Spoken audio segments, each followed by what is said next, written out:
The road to Eldridge was winding and narrow, flanked by ancient trees that seemed to arch over Evelyn's car like skeletal fingers.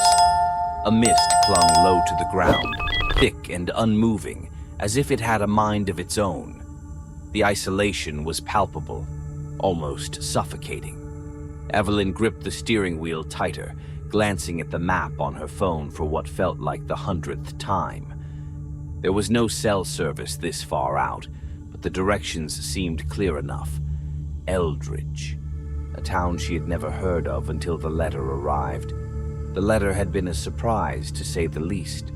Her mother had mentioned distant relatives once, years ago, but Evelyn had never imagined she was still connected to them in any meaningful way.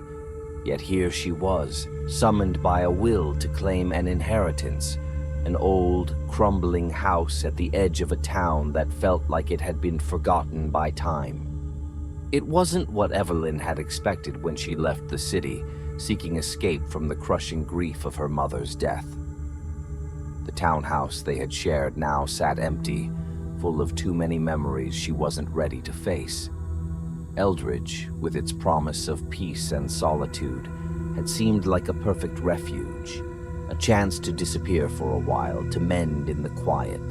But the closer she got, the more she felt something unsettling, a twinge of unease that gnawed at her thoughts. The trees pressed in as the road narrowed further, her car barely squeezing between the overgrown foliage. Finally, the town appeared, almost as if it had been waiting for her. Eldridge was small, smaller than she had expected, with only a few streets and buildings that looked as though they hadn't been touched in decades. There were no signs of modern life, no traffic lights, no chain stores, not even a gas station. Just a cluster of aging, weathered houses, their windows dark like hollowed-out eyes. The house was on the outskirts, as promised. It was larger than the others, but not in a grand way. Its roof sagged and ivy crawled up the stone walls like veins, threatening to choke the life from it. The windows were opaque with dust, and the wooden door was warped from years of exposure to the elements. A sense of abandonment clung to it, but there was something else too, something more than neglect, an energy that pulsed beneath the surface. Evelyn stepped out of the car, the cold autumn air biting at her skin. The wind was silent, though the town had an odd stillness to it. She noticed it immediately. There were no birds, no rustling leaves, no distant hum of life. It was as if the place was holding its breath. She stood in front of the house for a long moment, staring up at it, her stomach knotting in a way she couldn't explain. Was this really the fresh start she needed? It felt more like a ghost town than a sanctuary, but she had nowhere else to go. With a deep breath, she reached for the front door. The hinges groaned in protest as it swung open, revealing a dark, musty interior. Dust swirled in the pale light that filtered through the grimy windows. The air was thick with the scent of decay and old wood. Evelyn hesitated, standing in the doorway as though something was holding her back. Then she stepped inside, the floorboards creaking beneath her weight. The house swallowed her in its silence. She wandered through the rooms slowly, taking in the faded wallpaper, the chipped furniture, and the cobwebs that draped from the ceiling like tattered curtains. There were remnants of a life once lived here, photographs hanging crookedly on the walls, books stacked haphazardly on shelves, an old piano in the corner of the parlor, but everything was coated in dust, untouched for years. Evelyn paused in front of a photograph hanging by the staircase. It was old, the edges of the frame yellowed and cracked, but the faces were clear enough. A family. Her family, she realized. A man, a woman, and a young girl. The girl couldn't have been older than 8, her hair tied in loose curls. Evelyn felt a strange pull in her chest as she stared at the child's face, a faint sense of recognition she couldn't place. She tore her gaze away and moved upstairs, the stairs groaning beneath her weight. The second floor was much the same, dust and silence, as though the house had been waiting for her, untouched by time. She passed by the closed doors of what must have been bedrooms, but one door at the end of the hall caught her attention. It was slightly ajar, the faintest sliver of darkness visible beyond it. She pushed the door open, her breath catching in her throat as she stepped inside. The room was empty, save for a single chair in the center. But what struck her most was the view. The window overlooked the dense forest behind the house. The trees stretched on for miles, dark and foreboding, their tangled branches reaching up like skeletal arms. The sight made her skin crawl. A chill ran down her spine, and for a moment she thought she heard something. A faint whisper like wind slipping through the cracks of the old house. But there was no wind. The whisper grew louder, just on the edge of hearing, indistinct but persistent, as though it was coming from the walls themselves. Evelyn stepped back, her heart racing. She spun around, her eyes scanning the room, but it was empty. The silence returned, pressing in on her like a weight. She left the room quickly, her footsteps hurried on the creaking floor.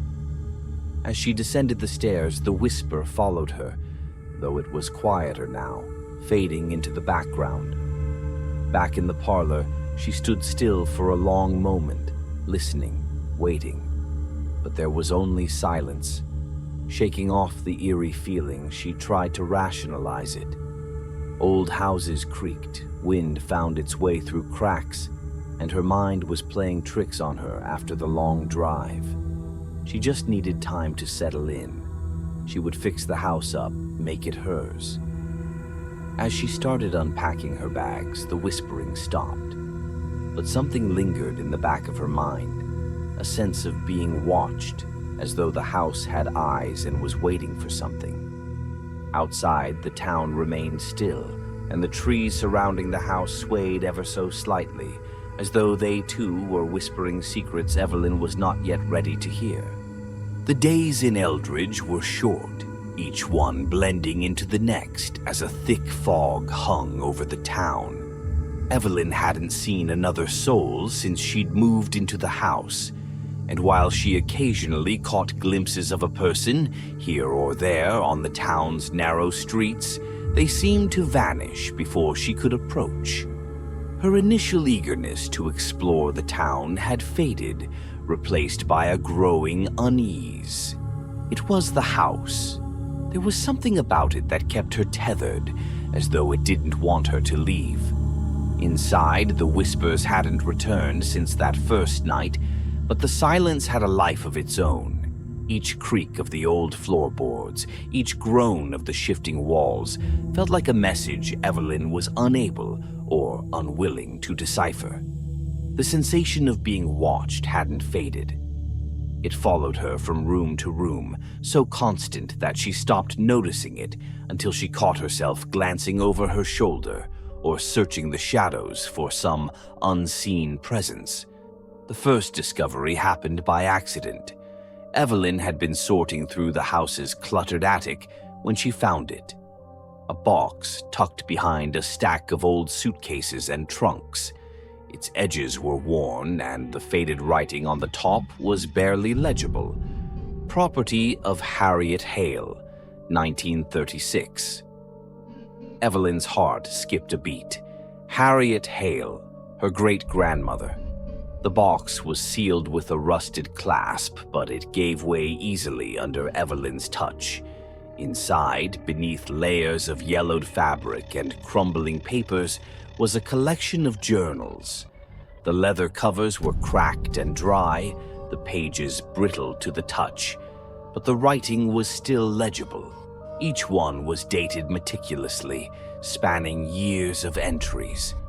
Evelyn pulled out the first journal, her fingers trembling with a strange mix of anticipation and dread. She sat by the attic window, the gray light filtering through the glass as she opened it. June 12th, 1936. I hear it again tonight, the whispers. They have returned. Evelyn's breath caught in her throat as she read the words. The familiarity of them chilled her to the bone. She continued reading, her eyes scanning the pages, absorbing every word. July 2nd, 1936. The nights are the worst. The voices. They come from the walls, from the floors, from the very air. I can't escape them. They say my name. They tell me things I don't want to hear. Horrible things. They tell me of the Faceless One, the creature that waits in the woods. I've tried to speak of it to Charles, but he doesn't believe me. No one does. I fear it is only a matter of time before it comes for me, like it did for the others. The Faceless One. Evelyn's blood ran cold. She flipped through the pages, her heart pounding harder with each passing entry. August 17th, 1936. I found the ritual book today, hidden beneath the floorboards in the study. My father never spoke of it, but I know now what he did. He summoned it, the creature without a face. He brought it here, and now it will never leave us. It's bound to this place, bound to our family. I can feel it watching me, even now. The silence grows heavier every day, pressing down on me, suffocating me. I fear I will not survive this. Evelyn shut the journal, her hands trembling.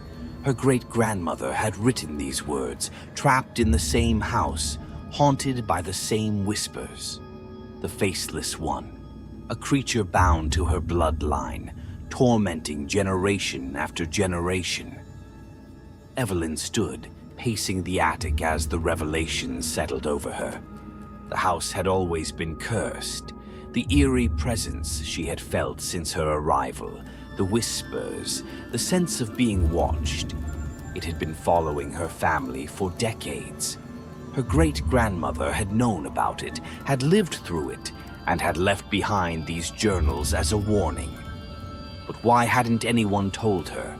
Why had no one in her family spoken of this horror, this dark legacy that now rested squarely on her shoulders? She returned to the box, pulling out more of the journals. They spanned years, decades even, chronicling Harriet's growing madness, her isolation, and her desperate attempts to rid herself of the Faceless One. Evelyn found notes scribbled in the margins, fragments of old rituals and incantations, symbols she didn't recognize. Some pages were burned, others smeared with ink or something darker.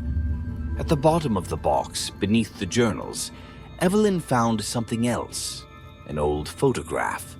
It was black and white, the edges curled with age, but the faces were clear. Harriet stood at the center, her eyes wide and haunted. Behind her, just barely visible in the shadows of the forest, was something else. Something indistinct, but wrong. Evelyn's hands shook as she held the photo closer. She couldn't make out any features, but the figure was there, a shape lurking in the trees, a faceless figure watching Harriet from a distance. Suddenly, Evelyn felt it again, that cold, creeping sensation crawling up her spine. She turned, scanning the attic, her heart pounding in her chest. The silence seemed to thicken, pressing in on her, and then a soft creak. Barely audible, but unmistakable. Someone or something was upstairs with her. She stood frozen for a moment, every nerve in her body on high alert. The attic was small, cramped with old furniture and forgotten belongings. There was no place for anyone to hide. But the creaking continued, closer now, moving across the floor behind her. Evelyn spun around, her eyes darting across the dim space. There was no one there.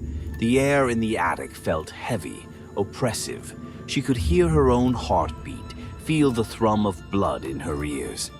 But beneath that, faint but unmistakable, was another sound, a whisper. It was faint, just on the edge of hearing, like the rustle of fabric or the wind slipping through a crack. But there was no wind, and it wasn't her imagination. The whisper grew louder, more distinct, though the words were still unintelligible. Evelyn's breath caught in her throat, her heart racing as the whispering surrounded her. It was coming from everywhere, above, below, from the very walls of the house. She staggered back, nearly tripping over the old box, and bolted for the stairs. The attic door slammed behind her with a force that rattled the walls, but the whispers followed, trailing her down the hall. Evelyn burst into the parlor, her hands trembling as she leaned against the old piano, trying to catch her breath. The silence had returned, thick and heavy as always, but the air felt different now, charged with an energy she hadn't noticed before. She couldn't stay here. Not with the whispers, not with the faceless one lurking in the shadows of her own family's past. She needed answers, and she wasn't going to find them here. Evelyn grabbed her coat and headed for the door. As she stepped outside, the cold air hit her like a slap to the face, but she welcomed it. The fog still clung to the town, thick and unmoving, but she didn't care. She needed to find someone who could explain what was happening. The local historian, Matthew Corwin, had offered to help her when she arrived. She had brushed him off then, too wrapped up in her own grief to care about the town's history. But now, she needed him. He had to know something about the house, about her family, about the faceless one. As she hurried through the streets, Evelyn felt eyes on her again, though she saw no one. The town was still and silent, as it had always been, but she couldn't shake the feeling that something, or someone, was watching her. Her footsteps echoed in the empty streets, the only sound in the suffocating quiet. And then, just before she reached Matthew's house, she heard it again. A whisper, low, insistent and chillingly close. Evelyn turned, her pulse quickening, her breath coming in shallow gasps. But there was no one there. The night had fallen thick and oppressive over Eldridge, wrapping the town in a shroud of silence that felt almost alive. Evelyn sat in the center of the darkened parlor, the faint glow of a dying fire casting long shadows on the walls. She hadn't slept in days. How could she? Every time her eyes fluttered closed, the whispers would begin again, soft at first, like a distant hum, then louder, circling her bed, filling her ears until she couldn't breathe. She stared into the flames, trying to steady her mind, but the weight of the journals pulled her thoughts back into the dark.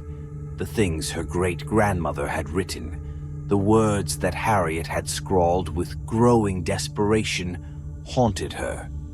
Every entry had spoken of the faceless one, a thing that came from the woods, that watched from the shadows, waiting.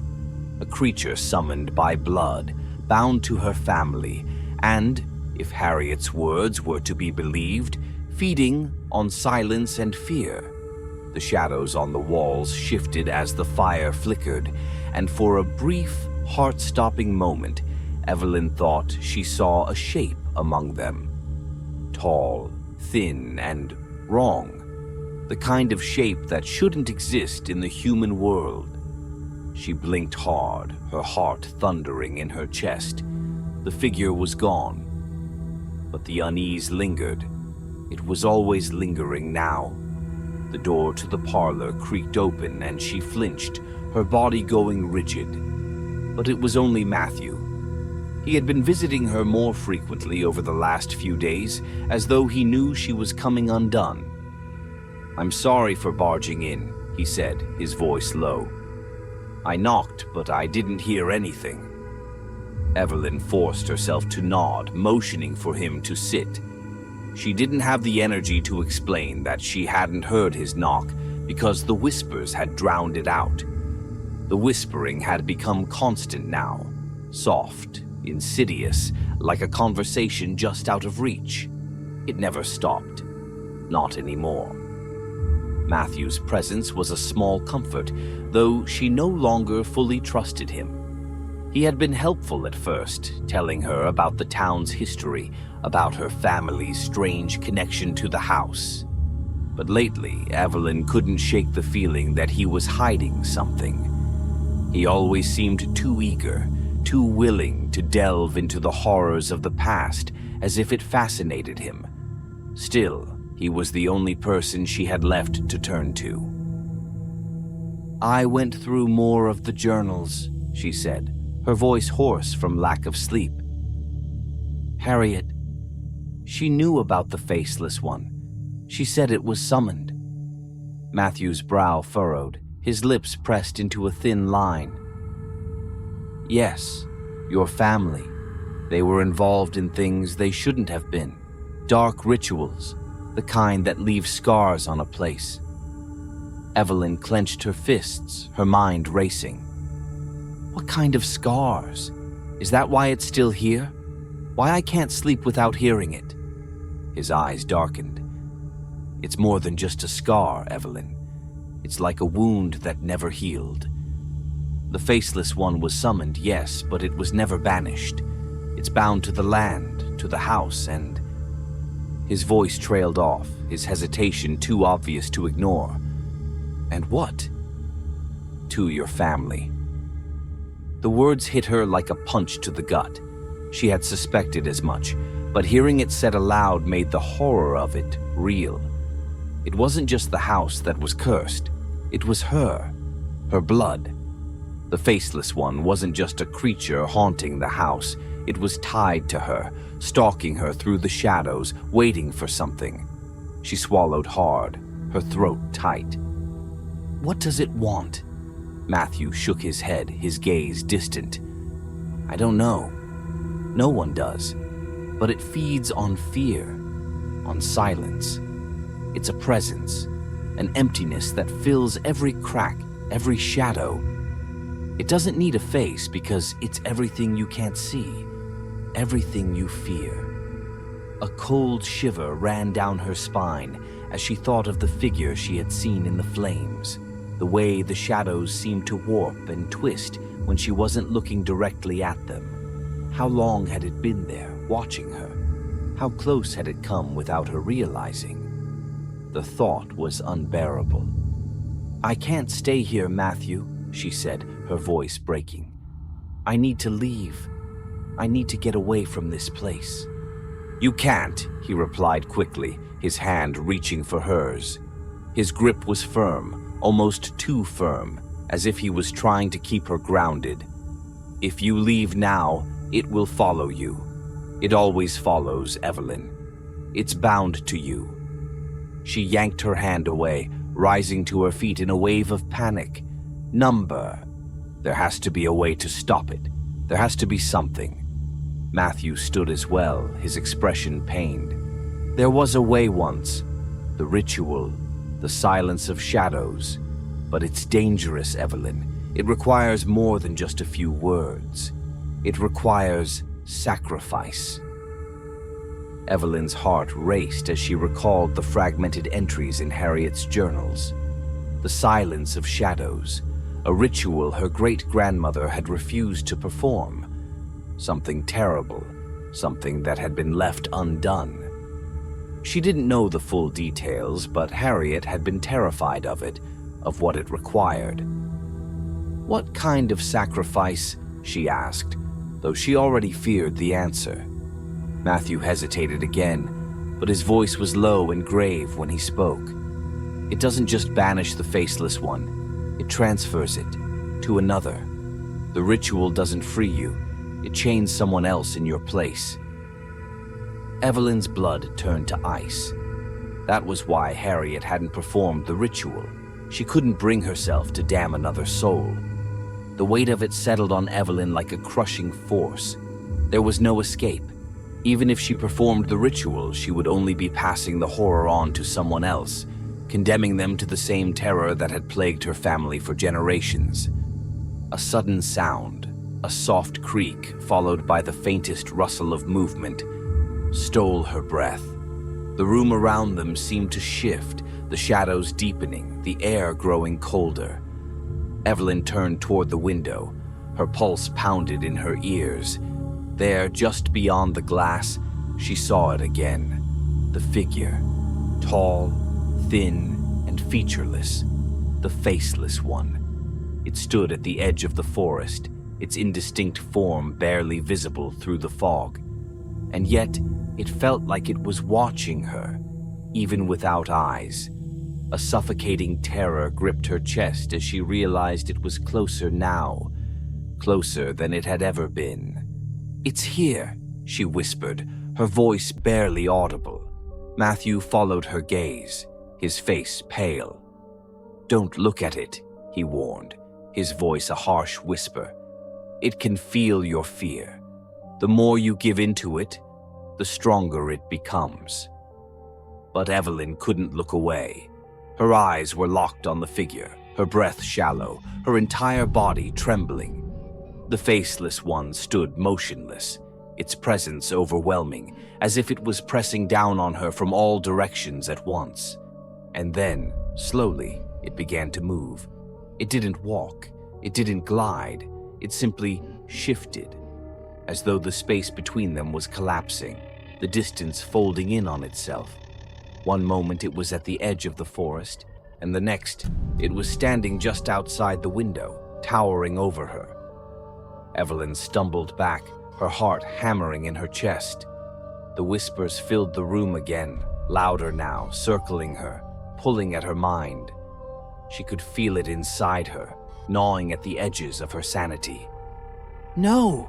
she gasped, her hands flying to her head as the pressure grew unbearable. I can't do this." The faceless one loomed closer, its presence filling the room, suffocating her, drowning her in its silent, endless hunger. The shadows twisted around it, growing darker, deeper, until they swallowed the light from the fire, from the windows, from everything. And then, just as her mind was about to break, it spoke, but it had no voice. Its words were the absence of sound, the hollow echo of nothingness slipping into her thoughts like poison. "I am bound to you, Evelyn. I have always been bound to you." Her scream tore through the silence, but it was swallowed whole by the darkness. The night was darker than any Evelyn had ever known. It pressed against the house like a living thing, thick and impenetrable, as if the very air had been stolen away. Even the forest, which usually murmured with the faint rustling of leaves, stood deathly still, as though the trees themselves were holding their breath in anticipation of what was to come. Evelyn stood in the center of the parlor, her heart racing, the weight of the ritual book heavy in her hands. The pages were worn, yellowed with age, and the symbols etched into them seemed to pulse with a life of their own. Every inch of her body screamed to run, to leave this cursed place behind and never look back. But she couldn't. Not now. Not when she was so close. "I am bound to you, Evelyn. I have always been bound to you." The faceless one's words still echoed in her mind, a twisted lullaby that gnawed at her sanity. It had taken her days to fully understand the truth, that there was no escape, no running from this horror. The creature had been waiting for her, waiting for the moment when she would break and give in. But she wasn't going to give in, not like her ancestors. She would finish what they could not. Matthew sat across the room, watching her with wary eyes. He had been silent since the faceless one's appearance, his face pale, his movements careful, as though one wrong word could shatter the fragile grip on reality they both clung to. His earlier confidence had faded, replaced with a grim resignation. He knew, as she did, that the end was near. "There's still time to reconsider," he said, his voice barely more than a whisper. "We could try something else. Find another way." Evelyn shook her head, her hands trembling as she flipped to the final pages of the ritual book. "There is no other way, Matthew. We've run out of time. It's either this or—" She couldn't finish the sentence. She didn't have to. The Faceless One had made its intentions clear. It had waited long enough. Now it wanted her, body and soul. And if she failed, it would take her, just as it had taken those before her. Evelyn's gaze drifted to the window, where the faceless figure loomed just beyond the glass, its form still and unnerving. It had been there for hours now, waiting. She could feel its pull, an invisible thread tugging at her, drawing her closer to it with each passing minute. The air around it shimmered, as though reality itself was warping in its presence. She tore her gaze away and set the book on the floor, kneeling before it. The fire crackled weakly in the hearth, casting flickering shadows across the room. Her pulse quickened as she reached for the bundle of items she had gathered, the same items Harriet Hale had written about so many years ago. A lock of hair, a shard of bone, a length of black silk. They were laid out before her like offerings to some ancient god, tokens of the life she was about to trade. Matthew moved closer, his eyes locked on the ritual book. "Evelyn, you know what this will do. It won't end it. It will just—" "I know," she snapped, cutting him off. "I know what it will do." The ritual of silence wasn't a solution. It wasn't even a banishment. It was a transfer. The Faceless One could never be destroyed, only passed on. Harriet had known this. All her ancestors had. That's why none of them had completed the ritual. They couldn't bear to inflict this curse on someone else, couldn't bring themselves to sacrifice another to the endless torment of the Faceless One. But Evelyn was different. She had no choice. If she didn't act now, she would lose everything. Her mind, her soul, her very sense of self. It was already unraveling, the whispers filling her thoughts, the Faceless One's presence eating away at her sanity. She had to stop it before it consumed her. She began to speak the words. They felt wrong in her mouth, ancient and unnatural, as though they were never meant to be spoken by human tongues. The air in the room seemed to thicken as she chanted, growing colder, heavier. The fire in the hearth flickered violently, the shadows on the walls twisting and warping like dark tendrils. A low hum filled the room, vibrating through the floorboards, through her bones. The Faceless One, still at the window, seemed to lean closer, as though drawn by the ritual's power. Its featureless head tilted, and Evelyn could feel its gaze, cold and empty, piercing through her. The words spilled from her lips faster now, the cadence rising, the symbols on the pages glowing faintly as the ritual took hold. Matthew was saying something, his voice frantic, but she couldn't hear him anymore. The hum had grown into a roar, drowning out everything except the rhythm of the incantation. The shadows writhed, pulsing with a life of their own, and the room began to spin. And then, as suddenly as it had started, the roar stopped. A silence, deep and profound, filled the room, pressing against Evelyn's ears, suffocating her. She gasped for breath, clutching her chest as the weight of it bore down on her. The fire was gone. The shadows were still. The Faceless One stood motionless at the window. For a moment, everything was still. Then she felt it. The shift. Something deep inside her, something old and terrible, moving. It started in her chest, a cold, creeping sensation that spread outward, seeping into her veins, her bones, until every part of her was frozen in place. The Faceless One was no longer at the window. It was inside her. She tried to scream, but no sound came. The silence was absolute, crushing. a void that swallowed everything. Her body felt distant, disconnected, as if it no longer belonged to her. She could feel the thing inside her, twisting, settling into her skin, filling her with its presence. Evelyn looked up, her eyes meeting Matthew's. The horror in his face told her everything. It had worked. The Faceless One had transferred. She was free, but not in the way she had expected. The silence stretched on, endless and suffocating, as the realization slowly dawned on her. She had performed the ritual, she had passed the curse on, but it hadn't gone where she thought it would. It hadn't found a new victim. It had found her. Evelyn's hands shook as she rose to her feet, the ritual book lying forgotten at her side. The silence pressed in on her, deeper now, more oppressive, as though the very house was closing in around her. And in the distance, she could hear it. The faintest whisper, like a breath of wind, creeping closer and closer. Matthew stepped forward, his face pale, his voice shaking. "Evelyn, what have you done?" She opened her mouth to answer, but no words came.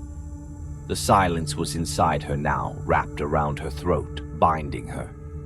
The Faceless One was no longer an entity lurking in the shadows. It was part of her.